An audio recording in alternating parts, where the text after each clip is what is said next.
네, 여러분 안녕하십니까. 3월 22일 목요일 아침 매일 성경 묵사 함께 나누겠습니다. 오늘은 누가복음 13장으로 넘어가서 1절에서 21절까지 말씀인데요. 제가 앞부분 3절까지를 먼저 읽겠습니다.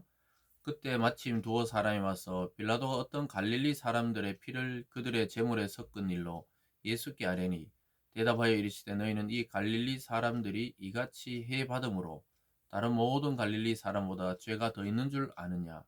너에게 이르노니 아니라. 너희도 만일 회개하지 아니하면 다 이와 같이 망하리라. 아멘. 한 구절을 더 읽겠습니다. 9절입니다. 이후에 만일 열매가 열면 좋거니와 그렇지 않으면 찍어버리소서 하였다 하시니라. 아멘. 오늘 본문의 말씀을 통해 회개하지 아니하면이라는 제목으로 말씀을 증거하겠습니다. 예수님께서는 오늘 하나님 나라의 특징과 또 인간 본성에 있는 그 죄악에 대해서 회개를 촉구하고 있는 것을 보게 됩니다. 그리고 뒤쪽으로 갈수록 예수님께서는 왜 아직까지 하나님의 심판이 연기되고 있고, 또한 또 완전히 다른 어떤 사건, 안식일에 치유받는 사건을 통해 안식일이 중요한 것이 아니라 그 안식일을 지키는 사람 자체가 더욱 중요하다는 것을 말씀하셨고, 그러면서 하나님 나라의 원리에 대해서 말씀하면서 오늘 전체적인 내용을 마무리하고 있습니다. 그래서 회개에 대한 이야기와 심판이 지연되는 것과, 그리고 안식일에 대한 이야기와 하나님 나라의 특징에 대해서 이렇게 오늘 교차하면서 설명을 하고 있습니다. 먼저 예수님께서는 그 당시에 어떤 일이 있었던 것 같아요. 왜냐하면 빌라도가 갈릴리 사람들의 피 이렇게 말하는데, 빌라도 총독이 의해서 죽임당한 이 갈릴리 사람들이 있었다는 것이죠. 그리고 그들의 그 순교와 그리고 또 하나는 어떤 망대가 무너져서, 실로암의 망대가 무너져서 사람들이 18명이나 그 망대에 깔려서 죽는 일이 발생한 것입니다. 요즘 말로 하면 갑자기 다리가 붕괴되거나 건물이 붕괴되어서 매몰되어 죽은 사람들, 뭐 그런 사건들이 요즘도 가끔 있지만, 그런 사건을 예를 들면서 하나님께서 그 사람들의 이렇게 죽었습니다, 이렇게 보고를 하니까 예수님께서 갈릴리 사람들이 이같이 해 받은 것은 다른 모든 사람보다 죄가 더 있어서 그런 게 아니라는 것입니다. 우리가 때로는 사회적으로 큰 사건이나 사고를 통해 불의한 일로 사람들이 갑자기 많이 집단적으로 죽었을 때 여러 가지 말이 많지요. 오늘 이것이 하나의 대답이 되기도 합니다. 그 여러 사람이 죽은 중에 우리도 포함될 수 있었다는 사실입니다. 예수님께서 하신 말씀은 너희에게 이르노니, 너희가 뭐 죄가 덜하고 그 사람들이 죄가 많아서 그런 게 아니라는 거예요. 2절에 보면요, 대답하여 이르시되 너희는 이 갈릴리 사람들이 이같이 해받음으로 다른 모든 갈릴리 사람보다 죄가 더 있는 줄 아느냐? 너희에게 이르노니 아니라. 너희도 만일 회개하지 않으면 다 이와 같이 망하리라. 회개에 대한 이야기로 연결시키고 있습니다. 그들이 갑자기 그렇게 해를 당하고 갑자기 망대가 무너져서 치여서 죽은 18명이 너희들보다 죄가 더 많아서 그런 줄 알았냐? 이렇게 책망하시면서 너희도 회개하지 않으면, 즉 지금 그 죄악에서, 그 삶에서, 그 자리에서 돌이키지 않으면 너희도 이와 같이 심판을 당하고 해를 당하게 된다는 거예요. 그래서 누가 불의해서 갑자기 불의의 사고를 당하거나 갑자기 집단적으로 어떤 장소에서 사람들이 죽거나 이랬을 때 우리가 다행이다, 저 사람들 뭔가 죄가 있어서 저러나, 이런 마음을 가질 때가 있는데 절대로 그런 마음을 가져서는 안 된다는 것이죠. 왜냐하면은 우리 자신도 그 자리에 있을 수 있었기 때문이라고 예수님께서는 지적하면서, 인간 본성 속에 있는 모든 죄악과 또 하나님을 대적하고 살아가는 그 자세에서 돌이키지 않으면 그런 이와 같이 망하게 된다고 이야기합니다. 그래서 우리 자신의 죄임을 인정하고 그 우리의 삶을 돌이켜서 심판을 피할 수 있는 길을 가리키고 있는 것입니다. 그래서 근본적으로 모든 인간은 파멸에 이르게 되었다. 죄 때문에 가망이 없다. 그렇게 말씀하시는 것이죠.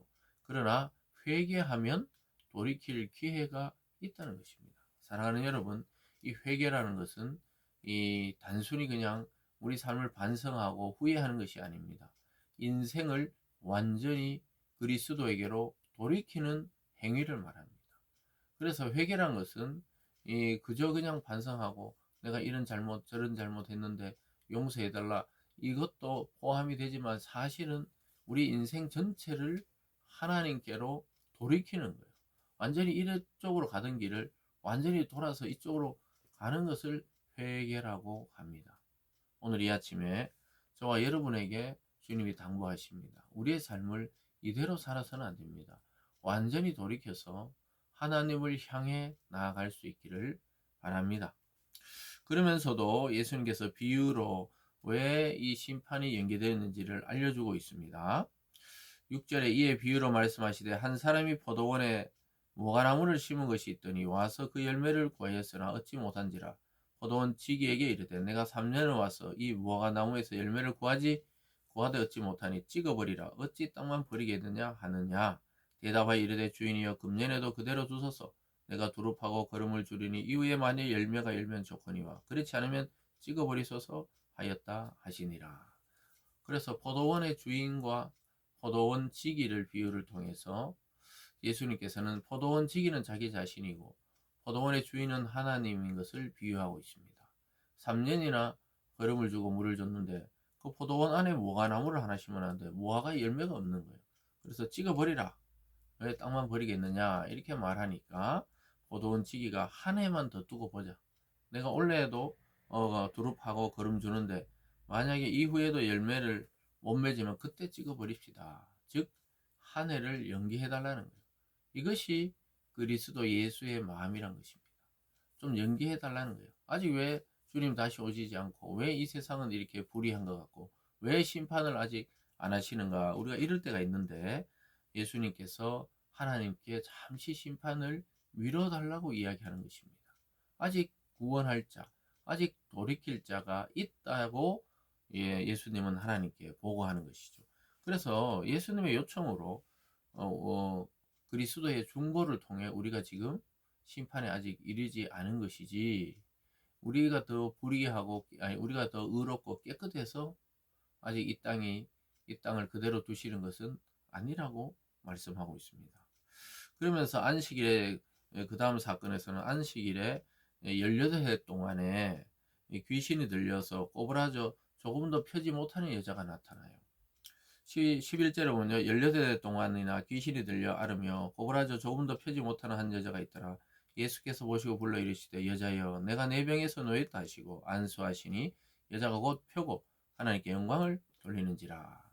그래서 안식일에 회당에서 가르치고 있는데 18년 동안이나 귀신이 들려서 꼬부라져 있는 거예요. 완전히 몸이 뒤틀렸는지 어쩌는지 그런 상태의 여자가 앉아 있는 겁니다.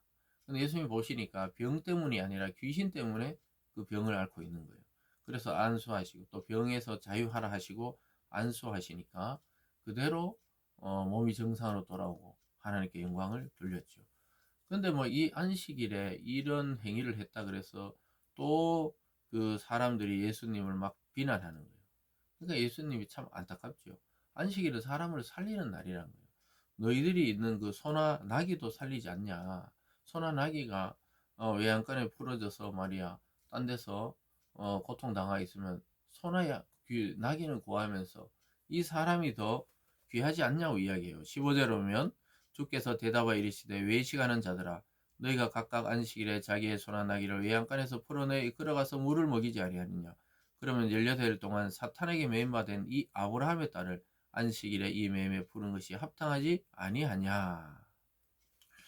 안식일이라 그래서 너희들이 전혀 일하지 않느냐.